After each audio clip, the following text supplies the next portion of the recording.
knock you down. Listen to me, many of you right now, life's got you up against the rope, and you got to do me a favor. Like, you can't give up. You can't give in.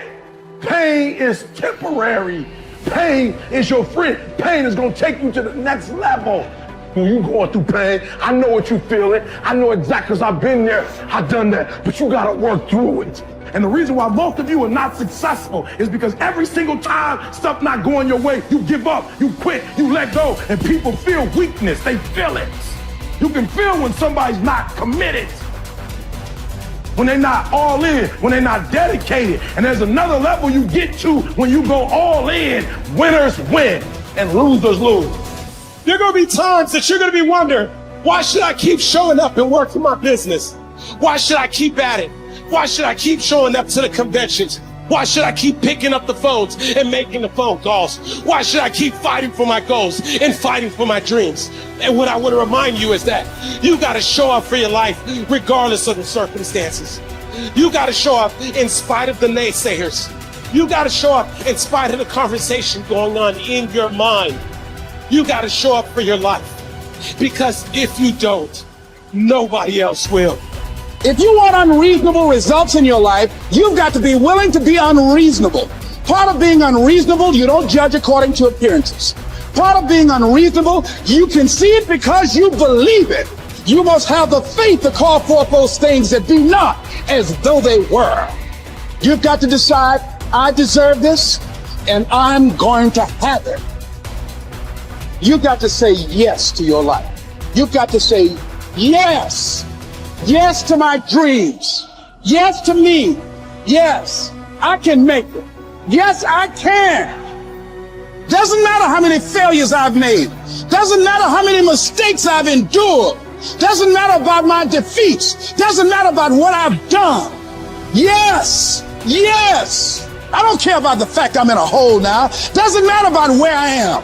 The last chapter to my life has not been written yet. If you judge me now, you'll judge me prematurely. I'm still in the process of transforming my life. I'm still in the process of becoming. Yes. The brilliance of Thomas Edison was not in his mind. It was something much more ordinary and often much less respected. I've got no imagination, he once said. I never dream. I've created nothing. If you're someone who doesn't like Edison, you might think that this is Edison admitting to stealing his inventions from other, more brilliant inventors, like Nikola Tesla.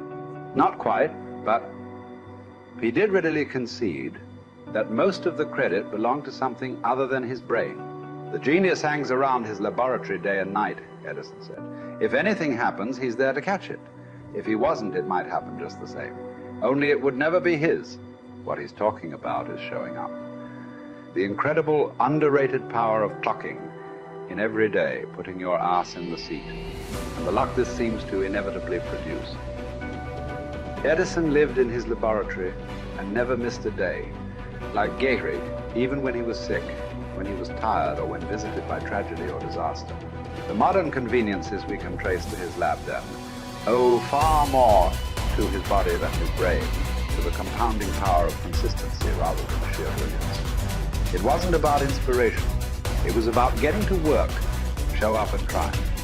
Get on the treadmill, pick up the violin, script out some sequence, reach out to some clients, read some reports, lift a couple weights, jog 1 mile, cross one thing off the to-do list, chase down a lead. It doesn't matter what it is. All aspects of our life benefit from this circumscribed kind of thinking. Just as long as you do something every day, that is the important thing. Show up. When you're tired, when you don't have to, even if you have an excuse, even if you're busy, even if you won't get recognized for it, even if it's been kicking your ass lately, once something is done, you can build on it. Once you get started, momentum can grow. When you show up, you can get lucky. Is this still hard? Yes. But the good news is that because it's hard, most people don't do it. They don't show up. They can't even do one tiny thing a day. So yes, you're alone out there on the track in the rain. You're the only one responding on Christmas. But having the lead is, by definition, a little lonely. This is also why it's quiet in the morning. You have the opportunities all to yourself. Don't worry about setting any records. Just report for duty.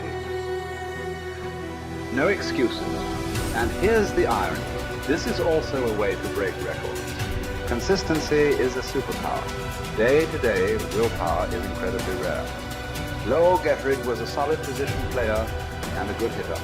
But his success really was rooted in the fact that he didn't miss many days of work. It's quite likely that had he continued at his normal pace and not been stricken with R's, that he would have put up career numbers that surpassed Babe Ruth.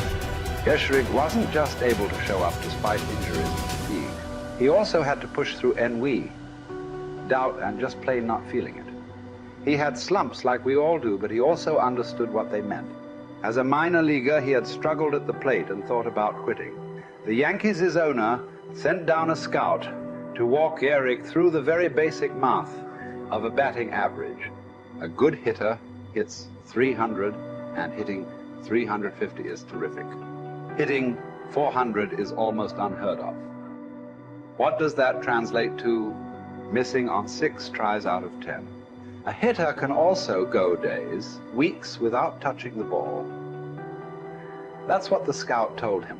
The most important thing a young ball player can learn is that he can't be good every day. You don't have to always be amazing. You do always have to show up. What matters is sticking around for the next at-bat. The ability to do that, coupled with the ability to endure what John Steinbeck called dogly days while writing East of Eden. Those days when everything seems out of whack, when you're just not feeling it, when the distractions won't stop, is the first step to greatness. Literally. You cannot be great without the self-discipline to do that.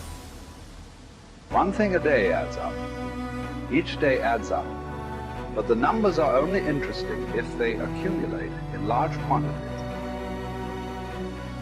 You guys that are just getting started, you're not going to start right here. You're going to start down there, probably in another city, another town. I grew up in Lake Charles, Louisiana, no money, raised by a single mother. I was in debt at 25 years old. First thing that I had to do in my life was not learn a new skill. First thing I had to do to get my life moving in the right direction was self-development. It is vital. It was vital for me that I improved myself and I could start depending upon me. I had to show up every day with some rituals, some disciplines, and start getting myself to trust me, not trust others, but trust myself to do the right thing every day. One of the things that I started doing was beating the sun up every morning. I'm going to beat that sun up every morning so that I have the discipline and the control over my life. So I knew, hey, before that thing pops, I'm going to pop. I'm going to get out of bed, depend on myself, get up at the same time every day. And for me, that time, regardless of where I was beat that sun up. No matter where I am, I'm going to beat that thing up. So it gives me a sense of control over my own life. Second thing,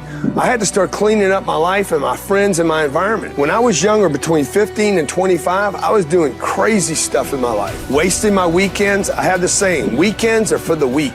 I was drinking, fooling around with a bunch of bad things, bad people. At 25 years old, I cleaned it all up. Quit going to those places. Quit hanging out with people that did not have ethics and discipline in their life. I wanted to build something in my life. I wanted to become someone. And to do that, to become someone in the eyes of the world, just beating that sun up every morning gives me the sense of accomplishment. That I did what I said I was going to do. That I woke up when I said I would wake up. And I start building respect for myself. Start believing in myself so that I can go out into the world. And maybe today when I go into this meeting that I'm dressed for, they'll believe in me as much as I believe in me. And that'll show up in a contract, a deal, maybe even some money.